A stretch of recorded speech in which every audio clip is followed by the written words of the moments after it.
Okay, well, the Iceman makes a no-no. The betting line for 149, ridiculous. The whole card's ridiculous. I'm actually going to get into that a little bit more later because there's crazy shit going on with this card.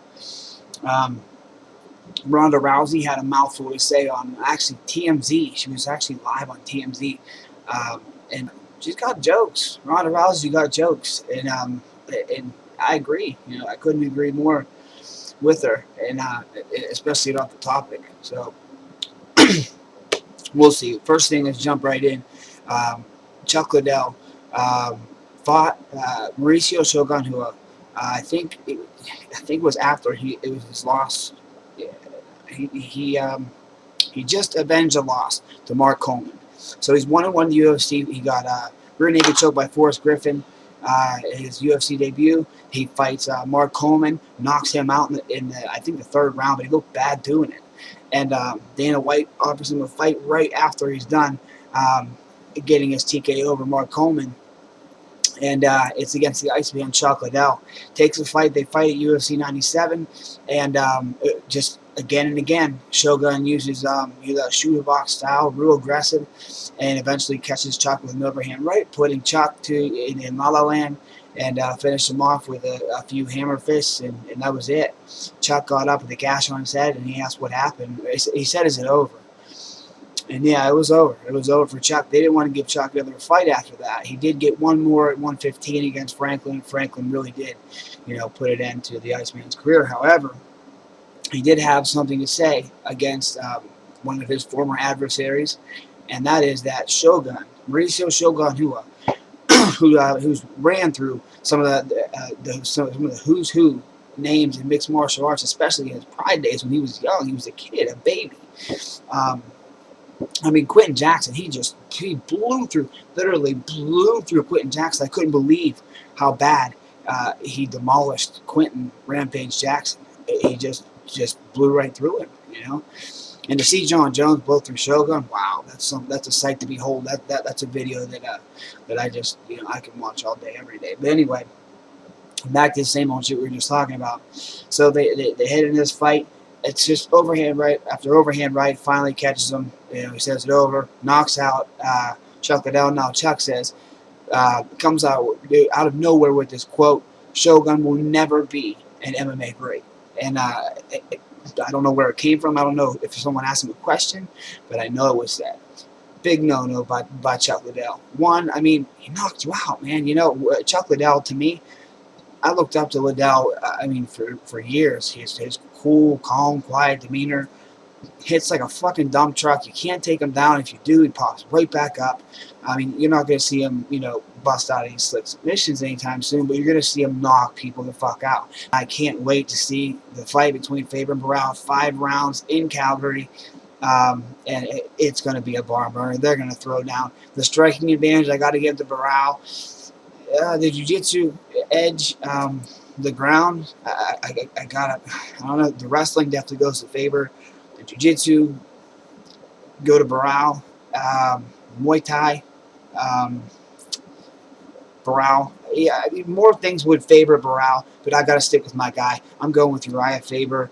Either 4th round stoppage by submission TKO or 5-round decision, and it's going to be razor thin. So let's move on to something fucking funny because this shit is really this is great. I should find. Oh, damn, I will actually add a link to this video because it's just that good. Ronda Rousey is on TMZ Live the other day, and she's talking about Kim Kardashian. She was actually at the ESPY Awards. So was Kim Kardashian. You can see Kim, not that far from Ronda, and they must have asked her a question, and she said, "I would like to beat.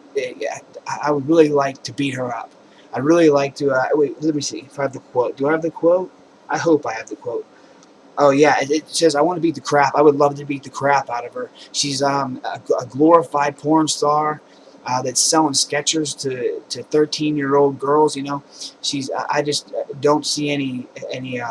She's famous for being famous, and if I had to pick anyone in the world right now to fight or to beat up, it would be Kim Kardashian. So I mean, she called her a D-list celebrity. She even actually Ronda gave out her address. She said she gave out her address where she's training, told Kim to come there so she can kick her ass. She called her all sorts of bleeped out names. It's pretty cool. So she's got a beef with Kim Kardashian. In my opinion, Ronda Rousey's hotter than Kim Kardashian. I don't think there's that much about Kim Kardashian. I think she has an unrealistic ass. I think that thing came from I don't know. It just doesn't even weigh an ass. You know, I could literally set my drink on her ass, which is ridiculous. It's too much. And Ronda Rousey, she just got that I don't know. She just has that it factor for me. But and I don't even like blondes. So some miscellaneous stuff. But, you know, Ronda Rousey's got to beef with Kim Kardashian. I would love to see Ronda Rousey just roll with Kim Kardashian. It would be incredible. She's got a fight coming up, I think August 18th with Sarah Coffin. I can't wait to see what the Diaz brothers and Richard Perez and Cesar Gracie and all that have put together for Ronda Rousey, because Sarah Coffin is a mean striker. So it's going to be a good Strikeforce event. Tito and Forrest, let's go back just one more event. Let's go back one more event to UFC 148. We had Tito and Forrest 3. The post-fight press conferences are the exact same every time these guys fight. Tito thinks he won the fight. Forrest thinks he won the fight. Forrest does something wrong. Tito says, I fought with all my heart and soul. The judges saw it one way. I had it the other way. It's the same thing. I mean, he literally sits down and says the same thing every single time. I fought with my heart. I fought with my heart and soul out there. I don't know my shoe. Forrest was pitter-patting. I was trying to take his head off. I didn't even feel his punches. The judges gave it to him. Good for him. I'm just, you know. And then, will we ever see you again in MMA? Now, we've heard for, what, a year now. This is going to be Tito's last fight. I don't know. Probably do some commentating. It was just, you know, it's the same shit as he said last time he fought Forrest Griffin. You know, I think Tito Ortiz did the right thing. I think he retired at the perfect time. That's why I got some really hot water for saying Wani should do the same thing. But, I mean, look at Tito. I think he's making the right, business-wise, he's making the right decision. For his health, he's making the right decision. For money, he's making the right decision. So, yeah, kudos to Tito Ortiz. Silva Sonnen, too. I think Chael would have and should have complained about an early stoppage. Because I saw Anderson Silva take about 300 plus of those same shots from Chael Sonnen at UFC 117. However, they weren't as hard. Excuse me. They weren't as hard, but what, like, really does that make all the difference? Does it just get a little bit harder? So, I mean, I think he was more embarrassed that he went and tried to throw a left straight and then follow it up with a spinning back fist and fall down and end up losing a title fight. A rematch title fight, the biggest rematch in the business. You lost because you tried a spinning back fist and fell down. You did a Brock Lesnar. You pulled a Brock Lesnar, spun around, fell on your ass, and Anderson Silva finished you off. That sucks. I don't think he complained because he just wanted out of that damn octagon, into the post-fight press conference. You know, I'm embarrassed, collect his check, and get the fuck out of there. So, I don't blame him. Again, a couple quick things. John Jones recently put out a statement about his DUI. Deeply regrets it and learned his lesson. Who saw that coming? And he is, however, he came in as a 4-1 favorite to win this fight. Hendo, he's a 7-1 underdog. So if you put some money down on Dan Henderson and he ends up throwing this H-bomb and it lands and it knocks out John Jones and he becomes champ, someone's going to make a lot of money. And John Jones recently said he is afraid of this H-bomb. He's afraid of it. And he's training very, very hard to avoid it. He does not want to get hit by Dan Henderson. Neither would I.